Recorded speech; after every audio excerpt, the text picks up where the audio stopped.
Bienvenue à l'ombre du baobab. Ici, les voix des ancêtres s'élèvent, les mythes prennent vie et chaque conte traverse le temps. Installe-toi confortablement, laisse-toi porter et écoute les histoires d'Afrique racontées aujourd'hui.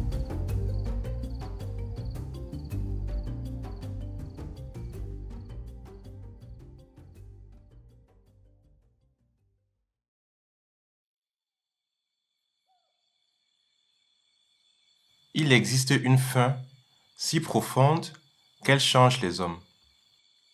Une faim qui pousse certains à partager et d'autres à devenir monstrueux.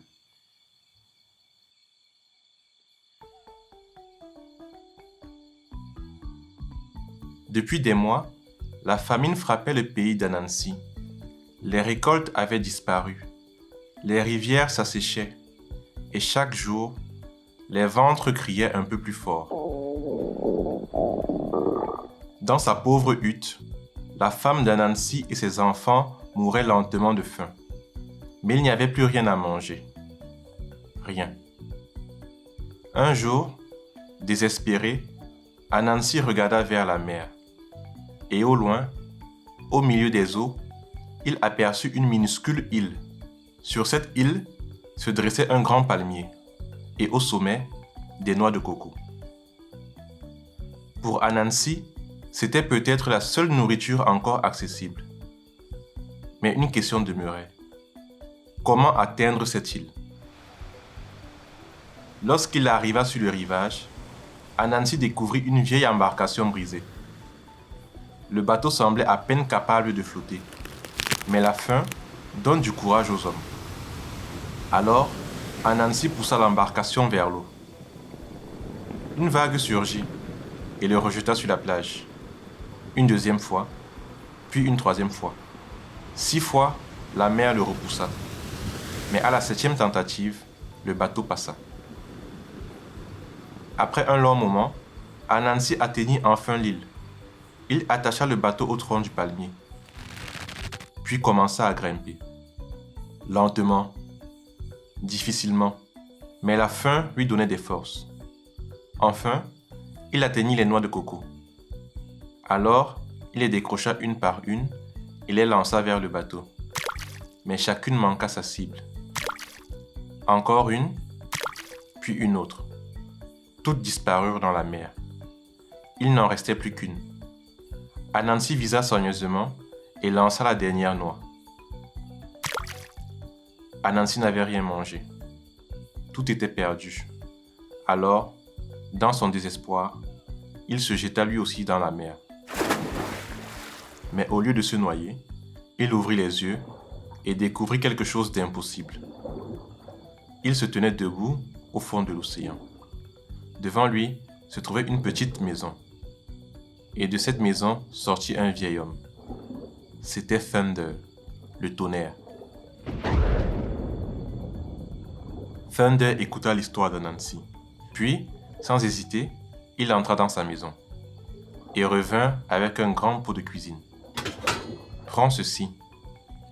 Tant que tu le posséderas, toi et ta famille ne connaîtrez plus jamais la faim. Anansi remercia Thunder 1000 fois. Puis, il retourna vers son bateau. À peine assis, il murmura « Pot, fais pour moi ce que tu faisais pour ton maître. » Et aussitôt, des plats apparurent. Viande, fruits, ragoût fumant. Anansi mangea jusqu'à ne plus pouvoir avaler une bouchée. Quand il revint chez lui, Anansi pensa d'abord à sa famille. Puis une autre pensée traversa son esprit. Et si le pouvoir du pot disparaissait? Et s'il ne restait plus rien pour moi? Alors, il cacha le pot. Devant sa femme et ses enfants, il prétendit n'avoir rien trouvé. Et pendant que mourait lentement de faim, Anansi mangeait en secret. Chaque jour, il devenait plus gros et sa famille plus maigre. Mais son fils aîné, Kwekutsin, possédait un pouvoir étrange. Il pouvait prendre n'importe quelle forme. Alors un jour, il se transforma en petite mouche et suivit son père partout. Finalement, il découvrit le secret du pot magique. Dès qu'Anansi quitta la maison, Kwekutsin appela toute sa famille. Et pour la première fois depuis longtemps, ils mangèrent à leur faim. Puis, Madame Anansi prit une décision. Si ce pot peut nourrir notre famille, alors il peut nourrir tout le village. Elle apporta le pot sur la place du village et nourrit tout le monde.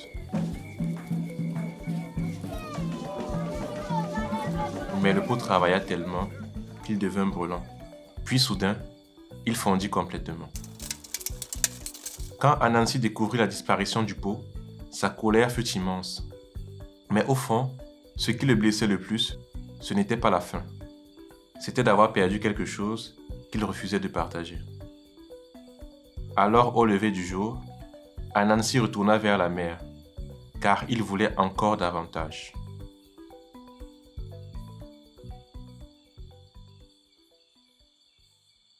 Depuis ce jour, on raconte cette histoire pour rappeler qu'un don perd sa valeur lorsqu'il est gardé seulement pour soi. Anansi avait reçu de quoi sauver sa famille, mais la peur de manquer le transforma en homme égoïste. Car plus un homme cherche à tout posséder, plus il risque de perdre ce qu'il avait déjà. Et parfois, la vraie richesse ne réside pas dans ce que l'on garde, mais dans ce que l'on partage.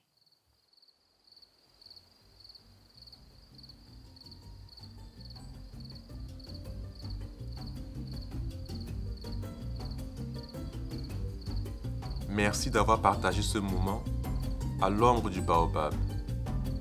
Repose la parole, emporte la sagesse et reviens demain pour une nouvelle histoire. À bientôt sous le baobab.